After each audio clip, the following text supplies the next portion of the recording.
বিশ্বকাপ জয়ের আনন্দে যখন উৎসবে মেতেছে পুরো স্পেন, তখন সবার নজর কেড়েছে লামিনে ইয়ামালের ছোট ভাই খেইনি। চ্যাম্পিয়ন হয়ে গোলপোস্টের জালের এক টুকরো হাতে নিয়ে উচ্ছ্বাসে বড় ভাইয়ের দিকে ছুটে যাওয়ার সেই মুহূর্ত মুগ্ধ করেছে পুরো বিশ্ব ক্রীড়া অঙ্গনে। শুধু ফাইনাল নয়, পুরো বিশ্বকাপ জুড়েই স্পেনের প্রতিটি ম্যাচে গ্যালারিতে দেখা গেছে ছোট্ট খেইনিকে। তার হাসি, নাচ, উচ্ছ্বাস আর ক্যামেরার সামনে প্রাণবন্ত প্রতিক্রিয়া বারবার ভাইরাল হয়েছে সামাজিক মাধ্যমে। তাই ফুটবলারদের পাশাপাশি এই খুদে সমর্থক হয়ে উঠেছে দর্শকদের প্রিয় মুখ।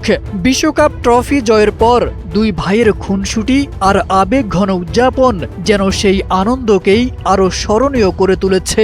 স্মাইল বেবি ডাইপার এর সুপার অ্যাবজর্পশন টেকনোলজি এখন দেয় 30% বেশি শোষণ ক্ষমতা।